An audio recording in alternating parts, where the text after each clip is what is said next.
Welcome to Songs of a Poisoned Heart, a somewhat of an anthology video series that's basically my different memories.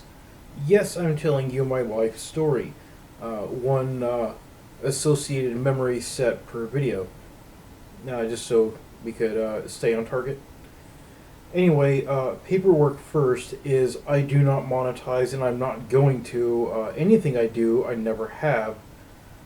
If anyone ever wants to give me money, which one person does, very much thank you to them.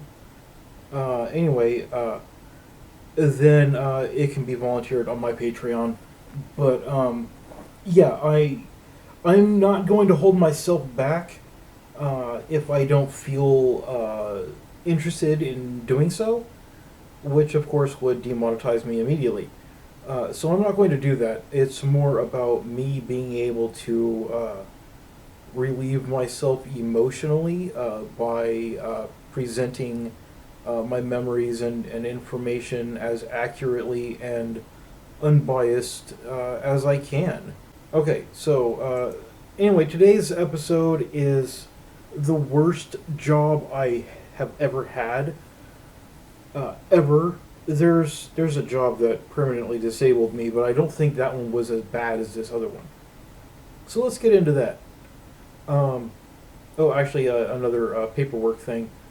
Right. So, if someone falls somewhere between lawful good to chaotic neutral, then and I remember their name, I will protect them by not saying their name. If they are lawful, neutral, or chaotic evil, and I remember their name, guess what? That's your own problem for being a bad guy. So, you get caught. That's not, I'm not going to protect someone that is bad. Someone neutral or that was nearby or whatever, sure. Them I'll protect, not the bad guys. Screw them. Okay, so the worst job I ever had, it actually seemed rather promising to start with. I went up the street from where I was living to Home Depot, and I bought a stainless steel axe for chopping wood. I like doing crafty things, and sometimes I refurbish furniture or build new pieces of furniture out of old broken stuff, and an axe is useful for helping with that. I went into Rite Aid to buy the most delicious thing ever, but I can't eat anymore. The cashew lover poppycock popcorn, so good. No, they like I said, they don't. I'm not monetized. They're not paying me to say this. It's just awesome. Anyway, so I went in there, and it was kind of late. The sun was going down at that point, and one of the employees walked up to me, and when I was waiting at the register to be able to pay for my snacks and go home, and I don't remember what he said, but I went in a couple days later, and he said, "Hey, aren't you the guy that came in here with the axe the other day?" And I said, "Yeah." He said, "You always come in here at night." And I said, "Yeah, I mean, like I watch cartoons and play video games and stuff online at night." He said, "Do you want a job at all? Because since you're here anyway, the same time, do you want to get paid for it?" And I thought, you know what, this is a really great idea.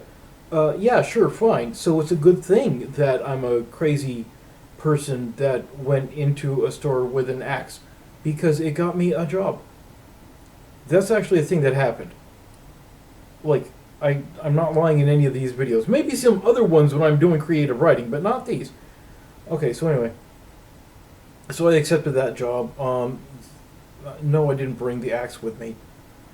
Just in case somebody wanted to ask that. No, so I wore the clothes that I was supposed to, and I was doing night stalking. That was not the same manager that was usually there at night. It was a different person. It was a big fat lady. I don't remember her name, but I do remember that in a conversation, I found out that she and I had the same birthday. In other conversations, I'm not sure with who, and I'm not sure if it's actually substantiable thinking about it because I don't remember who told me.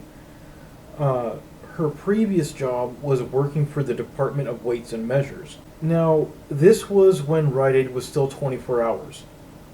And I would have to stock the different shelves, make sure everything was nice and neat and organized, any trash was cleaned up, just normal, retail cleaning type stuff. I didn't help customers with register stuff that was somebody else, but I kept the place nice and clean and like organized and stocked, at least in my department. Um, there were a couple times that the ice cream came in, and I was supposed to stock the ice cream, but instead of having the pallet dropped in back in the refrigerated area, it was dropped in front of the customer side of the freezer, and sometimes a customer would come by and ask me for help with something while I'm trying to be able to get the ice cream into the thing before it melts. Because this was Southern California, you need to get ice cream into the freezer quickly. But you know what? A customer needs help. I'm gonna help. I'll help them as much as I can. I wasn't trained for that, so I would just wing it as best as I could. If I didn't know the answer to something, I would just direct them to the cashier or the manager. Somebody should be near a register up at the front. I don't know. Just so I can get my stuff done as quickly as possible. I would get yelled at if ice cream started melting while I was helping a customer, but it's like, well, what am I supposed to do here? Either, no matter what, I'm neglecting something. So I would much rather make the people present happy. So that was the choice that I thought was the right choice to make. I don't know if it was or not. She really didn't like me talking to anybody at all, even other coworkers or her or anyone. I'm not sure why. But when I was stalking that maybe that's what it was. When I was stalking one night, she said that the aisle was all messed up, and I had just finished that aisle not 5 minutes before, but it was 24 hours still. So there were still customers, coming in periodically, even at 3 in the morning, and just like doing what they did. And it wasn't like I was going to be following like 5 feet behind a customer and fixing everything after they were done touching it. That just makes people uncomfortable. So my plan was just get it nice and neat, get it looking perfect, like it would look if it was in an advertisement.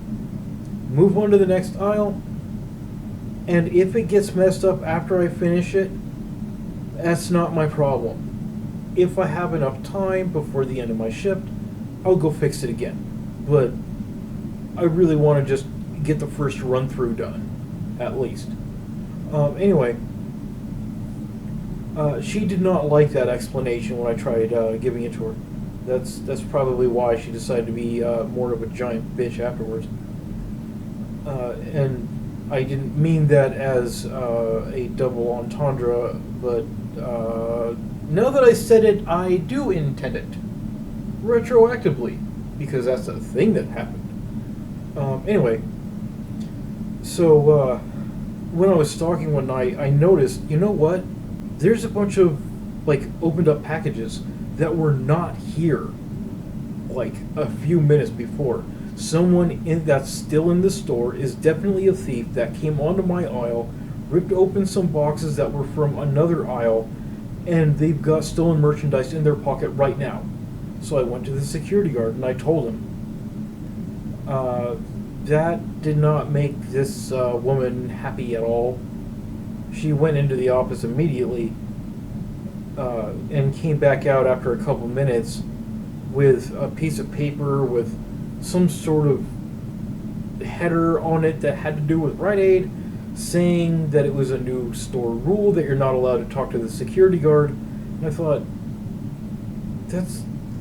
I don't need to, it's like, what the fuck is this? So I just simply asked the security guard, hey, is your company hiring? They were. No, I did not quit then. Now, at that point, I'm not sure how long I had that job, but I had the job for a little over 2 months.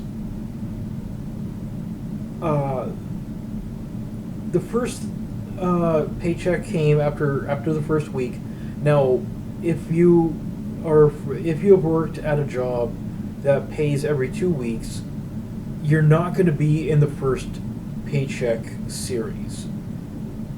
Uh, you should probably be getting your first paycheck at week 3, because you're not like in the system yet or whatever. Um, but week 3 came and I did not get paid. Week 5 came, I did not get paid. Week 7 came, I did not get paid. I'm like, okay, why am I not getting paid? The store manager that was only there during the daytime, I asked her. I might remember, but she wasn't bad, so I'm not going to say it. Anyway, she said, you know what? There's an obvious problem. I'm going to have the night manager just give you some cash out of the safe, and I'll just deduct it from your paycheck when you get it. And I'm like, that's fine. Because up until that point, now I was living with my father across the street. That's where I was, I mean, I wasn't a NEET because I was actually trying to do stuff. But yeah, anyway, I was living there with my dad. But most of the time I would eat out of the trash at 7-Eleven. The Sikh that worked there, cool guy, he said the company policy was to, because I was, I'm a night hawk, or night owl, whatever you want to say, and I was over at 7-Eleven because it was on the way to work anyway, and I saw that they were starting to throw their hot dogs away at a certain time. And I asked why, and they said, oh, well, legally we can only cook it for so long before we have to throw it away. So I'm like, oh, okay. Would you like me to throw your trash away for you? They understood what I was saying. So from then on, they would get the donuts that were being thrown away and replaced. They would record it to be able to get credit for it. But yeah, and the hot dogs that were overcooked, they would put them in separate grocery bags, and then put those 2 bags into the same one bag together. Sometimes that was a heavy bag, and they would give it to me, and so I could throw it away. Of course, I was just taking it home and eating it. Most of it was too overcooked to be edible, but parts of some of the hot dogs could be eaten. So that was fine. That's how I was eating when I was working over there, because I wasn't being paid at all. However, that night that the store manager told the night manager to give me money from the safe, she was starting to do that, and then saw why. Or maybe she realized why she was giving me money from the safe, and decided not to do it. I tried to be able to argue with her, but that didn't work. Now, after not being paid and working there for 32 hours per week, midnight shift, I did. There was the manager that hired me was actually kind of a cool guy, which I think I described well enough at the beginning, and yeah, he said, oh wait, no, it wasn't that guy. It was the other guy. There was another male. I didn't even remember him until right now. I didn't have a problem with him. He was kind of abrasive, but not. He wasn't a problem. But he said that there was a customer waiting over at Rite Aid's ice cream scoop bar thing, and I needed to go give the customer some scoops of ice cream. I was extremely irate from not having been paid for 2 months and 2.5 weeks at that point. And but you know what? That's not the customer's fault. So I'm like, I'm just gonna go over there. I'm just gonna get the ice cream for the person. That's what I'm gonna do. I didn't see any customers there. I thought, okay, maybe they were waiting for me for a while, and they're looking at an item on a nearby aisle, just waiting for me to show up. That's fine. There wasn't anybody on the next 3 aisles. There wasn't anyone standing around at the other registers. I didn't see any customers in that half of the store at all. I'm like, you know what? Fuck this shit. So I just took off my smock, put it on a box behind the registers, and walked home. A few weeks later, the store manager called me, and she wanted me to come in, and she said, I found out what it was, why you never got paid. What happened is the night manager, not the cool one, but the other one, was supposed to have finished filling out the hiring paperwork and turned it into corporate. However, she never turned it into corporate. So I was technically never hired by Rite Aid, even though I worked there for about 3 months. They got all of the amount of money that they should have put into individual paychecks, put it all into one single paycheck, which of course increased the tax rate by a lot. Then also, Rite Aid has a union that you have an optional, do you feel like paying the union fees or not thing. At least at that point, that's what I was told.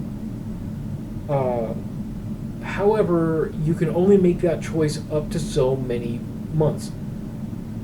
When all of this was getting fixed, it was past that time.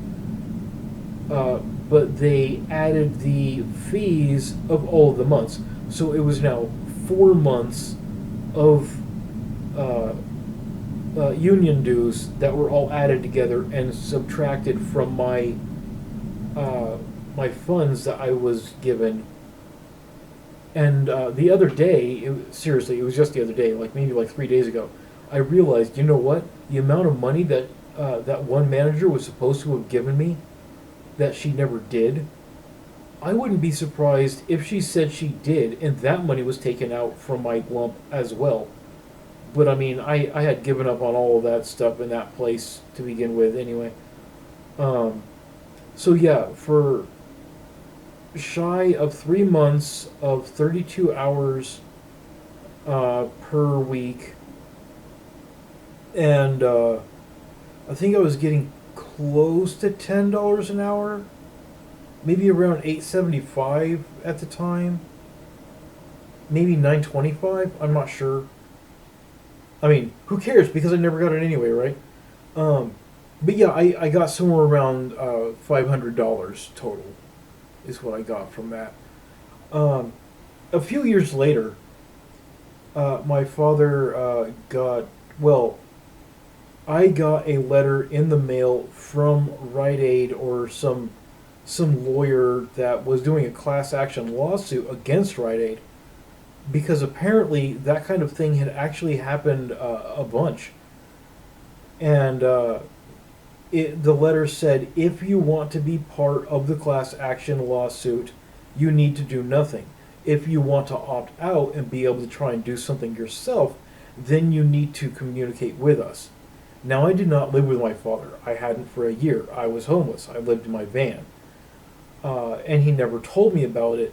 In fact, the only way I even learned about it was his landlord had called me on my cell phone and said, I know you don't live with your father anymore, but he has not paid his rent in a few months, and I want you to go over to his apartment and make him pay me today, now.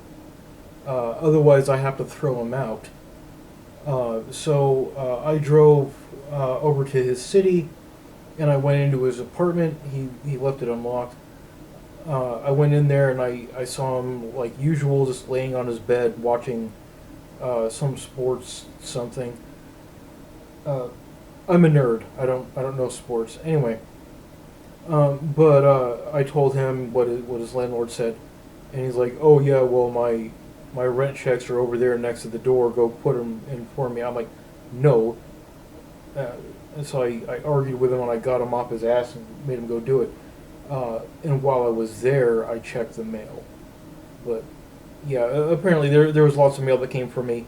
He never told me about it. Some of it was like bills for my credit card that I thought was paid off, but instead it was not paid off, and then there was lack of payment fees, and then eventually overdraft fees, and it went from like a $2 charge to like about uh, $5,000.